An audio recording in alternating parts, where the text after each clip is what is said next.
Good day mga kabansa, Lupin Estrangero Channel, nagbabalik.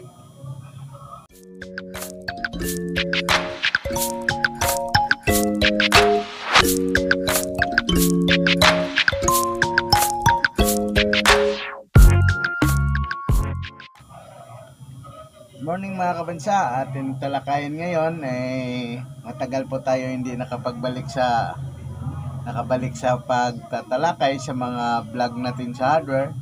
At ito kabansa ay pinaglaanan natin ng oras dahil mayroon pong tayong kliyente na nagre-reklamo kabansa kasi kabansa bumibili po siya ng talim ng grinder. Ang hinahanap niya po kabansa ay ganito para mabilis po daw makaputol ng ating mga tiles. So ang suggestion ko po kabansa, hindi ito bagay pang tiles dahil pang simento po ito kasi ito ay nababasag po yung tiles kabansa. At ito ay pinipilit niya, gusto niya ganito po rin kabansa ang gagamitin sa grinder kabansa. Re-review lang po natin sa lahat na ito po kabansa ay para ito sa semento. Hindi po para sa tiles. Pwede po rin ito sa tiles kaso lang mayroon po mga tinatawag na side effect to kabansa. Medyo pasensya na po kabansa. Matagal na ako hindi nakapagbalik sa vlog ng hardware dahil busy po tayo. Ito naman kabansa, nagagamit po to sa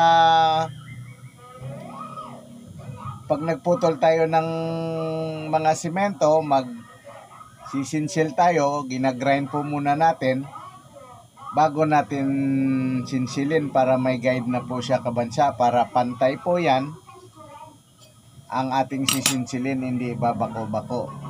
So ang gamit po nito ay para lang po sa simento at hindi po pang tiles. Ngayon, binabalik po niya sa atin ba't nababasag po yung tiles niya dahil itong gamit niya. Ang sabi ko sa kanya, hindi po ito kabansa pang tiles, para hindi rin ito pang granites. Pang simento lang po yan. Siyempre, bago pa siguro siya, wala pa siyang experience na gano'n, nagmamarunong siya kasi nakikita niya gumagamit ng ganito po yung iba. Ayan kabansa. So, ibinalik po niya yan sa atin. Ito kabansa, binalik na niya. Ginamit niya sa simento. Tapos binalik niya dahil nababasag po daw yung tiles. So, ang sabi ko sa kanya, ang gagamitin kabansa, ganito. Pag dating sa tiles, ang gagamitin po natin, makinis po dito para hindi po siya biyak-biak ang gilid ng tiles kasi nagkakaroon po ng kapag ganito po yung gamit natin, nagkakaroon po ng gas-gas yung gilid ng tiles kasi nabibigla po sila na nito, kaya malaki ang biyak, nagkakaroon ng pingas po kabansa. So ang kailangan po natin dito ganito, yung mga manipis, pinakamanipis na cutting disc kabansa. Diamond cutter ang tawag po dito kabansa. Ginagamit po to sa mga tiles o sa mga granite. Pero wag po kayo kabansa bumili ng mga sobrang mura na kasi mayroon mga imitation na sobrang mura na po. Yun naman tumatalab din yun pero delikado lang po siya.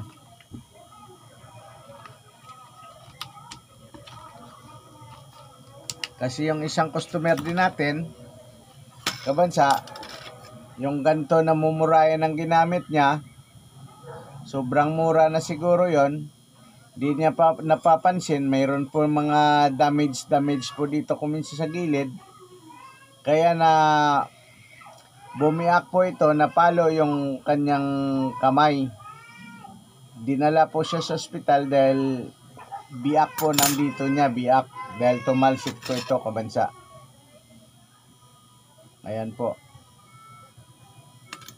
Bumiak po yung dito niya. Tinamaan po ng ganito yung diamond cutter. Dahil dito po kabansa, yung mumurahin, nabiyak po dito sa gilid, tumalsik. Hindi maganda po yung pagkagawa. Siguro sobrang picky na po kaya ganun ang nangyari. Kaya yung payo ko sa inyo mga kabansa,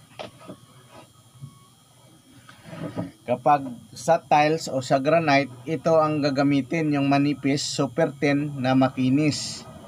Ayan po. Mukha lang siyang manipis pero matalas po yan kabansa. Huwag gumamit po ng ganito kasi nagagasgas po yung tiles pag ganyan. Kung gagamit rin lang tayo kabansa ng ganito, mabuti pa gumamit po tayo ng ganito, yung masundry. Ang nakalagay po dito masundry, pero yan po ay napag-iiwanan na, hindi na uso ngayon kasi nung araw wala pa yung diamond cutter, kaya ang ginagamit nung araw mga ganito po kabansa.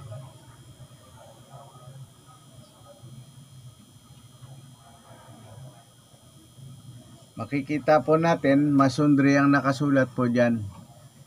Ayan po oh. Masundry. Yun po, pwede po rin to sa tiles, pwede rin sa semento, basta masundry po siya. Kasi mayroon po ganyan mga metal po, metal. Ngayon wala nang lumalabas na masundry dahil may pumasok na po na diamond cutter. Yan po, diamond na po yan. At saka tip ko lang po sa inyo, kunyari kayo gumamit ng grinder, mayroon pong gumagamit po ng grinder na nagrereklamo naman siya, ay gumagaywang po yung grinder niya.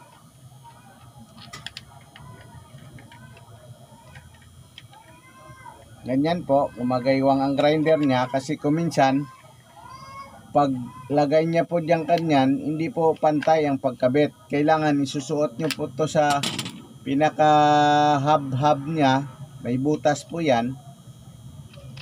Isuot niyo mabuti at saka itesting niyo pa anda rin. Ayan po kanyan. Kapag nakasuot na ng ganyan, marami po yung basta na gamit ng grinder, hindi nila tinitingnan, kaya nagkakaroon po ng wiggle, nagwi-wiggle po yan. Pag nagwiggle, baka matanggal, magkaroon po tayo ng disgrasya. Delikado po yan kabansa. Kailangan pag kabit natin, testing muna natin, tapos patayin din po kaagad kung nagwi-wiggle ba siya o maganda ang andar. Mga paalala lang po yan kasi madami po na didisgrasya sa grinder sa pagkabit po kabansa. Kagaya naman ito, yung nagkakabit ng iba ng grinder, kala nila basta-basta lang ng kabit, hindi nila nakita na may singsing po yan kabansa. Pagtanggal mo yan kabansa sa may pinaka box niya, ito yung pinaka packaging niya kabansa, di ba nakalagay po yan.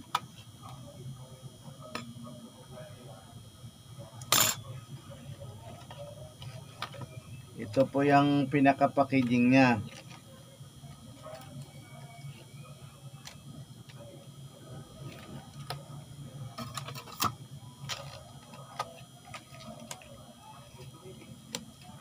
Ayan, makikita po natin na ang packaging po ay ganyan. So kapag tayo po bumili nito, pag nakita natin ang packaging, check po rin natin kung nandyan ba yung kanyang singsing. Ayan po, napaka-importante yan. Kasi kapag ito'y nabili na po natin sa tindahan, sa mga hardware store, tapos sinuli po natin na sasabihin natin na maluwag at walang singsing, hindi po basta-basta tatanggapin po ng tindahan to kasi ang baka akala po nila ay kinuha lang po yung singsing, lalo na kung ang sealed nito bukas na po kabansa. Kaya tandaan po natin, pag bumili natin, i-check natin kung may singsing ba siya. Nakasama kasi pag bumili po tayo niyan, may kasama po yan ng singsing. At saka makikita nyo yan abang nakaseld pa na nakaganyan, tapos check nyo kung may singsing. Kasi pag walang singsing, hindi po natin pwede isuli kapag bukas na po yung packaging niya. So, ang purpose po yan ng singsing,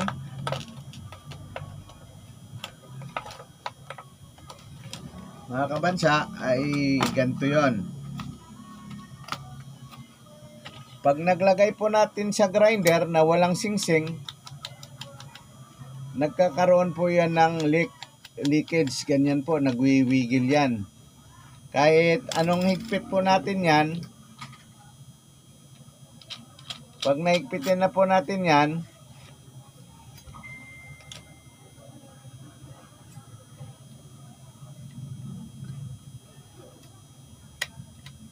pag naigpitan po yan, hindi po balance yung ano niyan, yung ikot niyan. Hindi yan balance ang ikot niya kasi mayroong space siya doon sa loob na kinalalagyan ng singsing na dapat wala siyang space. Parang ano siya, 0-0 po siya. Kaya nagkaroon po yan siya ng space.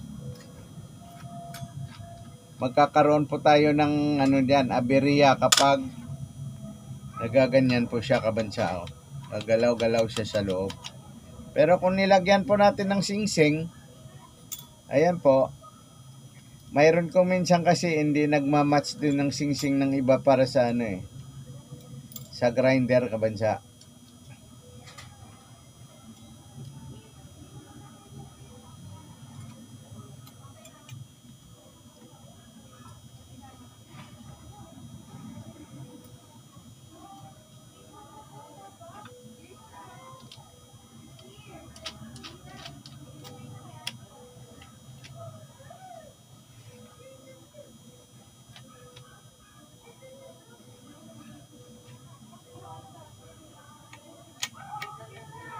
Pagkatapos, kabansa, kunyari ay nawala yung mga lock natin dito, ang grinder na mga modelo po, kabansa, dito lang yan pinipisil sa likod. Dito, kasi yung iba naghahanap pa ng lock. Pipisilin mo lang yan sa likod, tsaka mo iikot dito, yan, may higpitan na yan, kabansa. Nahihigpitan na yan siya. Pag binitawa mo na yan, yan, sumasama po siya. Kailangan pisilin nyo dito maigi sa likod bago mo maigpitan dito. Kahit kamay lang po, maigpit na po yan, kabansa. Kaya pwede mo na rin pagtanggal, ganon din po yan. So, ayan lang po, ano, yung kailangan natin nakalagay palagi po yung singsing para hindi tayo na didiskrasya.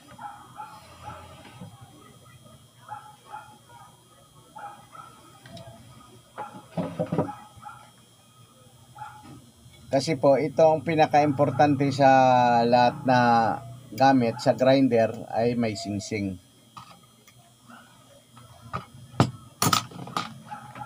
So, kapag ito naman po ang gamit natin na cutting disc na match na po siya, hindi na natin kailangan singsing. Ano naman po yan? Yung uso ngayon na super thin din na pang bakal. Na ginagamit natin pang cutting ng bakal, pang putol o bensa. Ganyan lang po yan. Oh. I-press lang po dito. Tapos dito, igpitan lang po dito. Sumasama na po yan sa pag-igpit. Pagtanggal, ganon din po. Pag-igpit, ganon. Tapos pagtanggal, ganon mo rin po. Automatic, nagtatanggal na rin po yan. Pero karamihan, pag mga cutting disc, ganyan po, kabansa, yung mga diamond cutter, hindi po talaga yan, maluwag po talaga yan, kailangan niya yung singsing.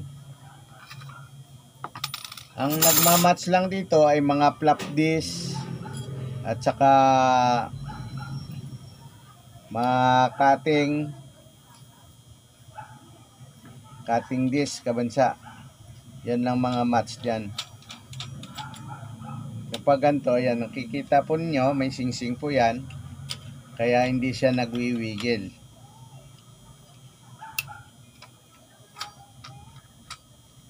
Pero kahit anong cutting disc, basta may singsing, nagmamatch naman po. Gaya nito, hindi rin po din match.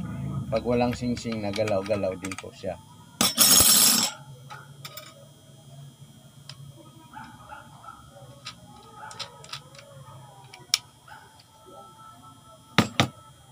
At saka kung gusto natin magkinis ng simento, ang tawag naman dito, diamond cup, kabansa. Yan, diamond cup po yan.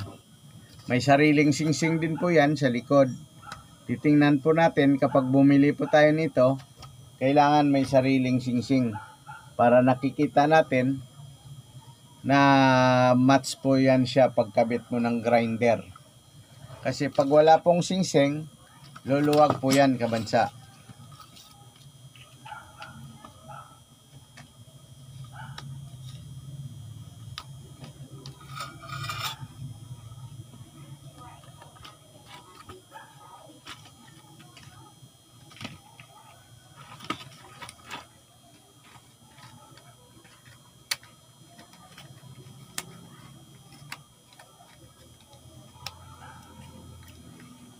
Yan lang ang vlog natin ngayon, kabansa.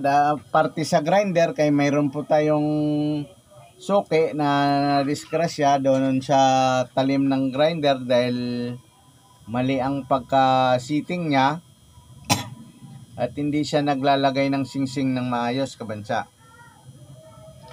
So mga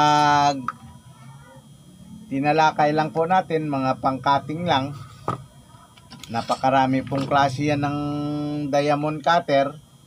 Kaso nagre-reklamo siya dahil bakit nababasag yung tiles na, dahil ang ginamit niya ay itong pang simento, kabansa. Dapat ang gagamitin po niya yung makinis na diamond cutter, yung para sa granite o sa tiles. Ganyan po, kabansa. Hindi yung ganito, kasi ito pang simento lang po yan.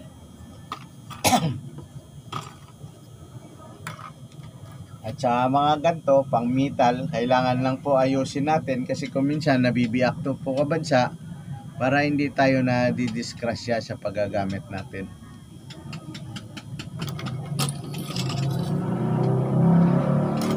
Para may maitulong naman tayo, kabansa, ipinlag natin to kasi marami pa po ang hindi nakakaalam tungkol sa pagkabit ng mga bala ng grinder o kaya mga barena, kaya kailangan natin ituturo dahil hindi rin naman siguro sila nanonood ng mga vlog yan sa YouTube kung paano ikakabit, mga kabansa, kaya hindi nila nalalaman. At saka mayroon ko minsan tayo na vlog na kung hindi mo tatapusin nakapanood, hindi mo rin makikita kung paano ang ginagawa nila ng pag-aasimbol.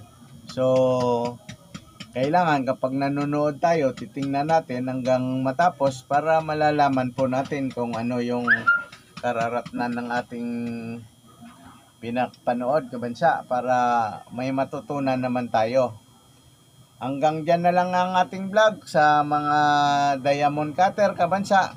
Pasensya na't matagal na tayo walang vlog. Paki-like and subscribe na lang po ang ating channel, Lupin Estangero. Stay safe, God bless, and good night. Bye-bye. Salamat.